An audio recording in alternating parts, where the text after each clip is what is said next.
Night டிஃபனுக்கு சொரக்காய் தோசை செய்யலான்ட்டு ஒரு பிளானை போட்டாச்சு. இந்த சொரக்காயில் கூட்டு செஞ்சாலும் சரி பொரியல் செஞ்சாலும் சரி சாப்பிடாம எஸ்கேப் ஆயிடுறாங்க. அதனால் இதை அப்படியே அரைச்சி மாவு கூட கலந்து கொடுத்துட்டுன்னு வச்சுக்கோங்களேன், ஹெல்த்தியாக சாப்பிட்ட மாதிரி இருக்கும், நமக்கு கொஞ்சம் மனசு திருப்தியாக இருக்குமே. இந்த சொரக்காய் நல்லா தோல் சீவிட்டு பொடி பொடியாக அரிஞ்சு அரைச்சிக்கலாம். இது அரைக்கும் போது ஒரு ஸ்பூன் போல் ஜீரகம் போட்டு அரைச்சுன்னு வச்சுக்கோங்களேன், அதோட வாசனையும் சரி அதோட டேஸ்ட்டும் சரி சூப்பராக இருக்குமே. அதுக்கப்புறம் இந்த சொரக்காயோட தோலை கூட வேஸ்ட் ஆக்காமல் அதுலேயும் சட்னி செய்யலாங்க, அதுவும் ஒரு விதமான டேஸ்ட்டாக இருக்கும்.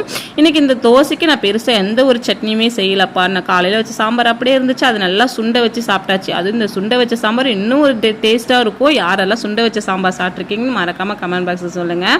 தோசை ஊற்ற போகிறேன்னு சொன்னதுமே நான் தான் ஊற்றுன்னு ஒத்த காலை நின்றுட்டா. அதுவும் இன்றைக்கி வீட்டில் இருக்கிற எல்லாருக்கும் இவ தான் இன்றைக்கி தோசையே ஊற்றி கொடுத்தாலே. அதாவது வீட்டில் இருக்கிற பெண் பிள்ளைங்களுக்கு இந்த மாதிரி ஒரு வேலை சின்ன சின்னதாக கற்றுக் கொடுத்துட்டோன்னு வச்சுக்கோங்களேன், பிற்காலத்தில் நமக்கு ஹெல்ப்ஃபுல்லாக இருக்குங்க. யார் யார் வீட்டிலலாம் அவங்க பொண்ணுங்க வேலை செய்கிறாங்கன்னு மறக்காமல் கமெண்ட் பாக்ஸில் சொல்லுங்கள். இந்த வீடியோ பிடிச்சிருந்தா நம்ம சேனலை சப்ஸ்கிரைப் பண்ணிக்கிட்டு உங்கள் ஃப்ரெண்டுக்கும் ஷேர் பண்ணி விடுங்க. இனி ஒரு மினி விலாகில் பார்க்கலாம். Tata, bye bye.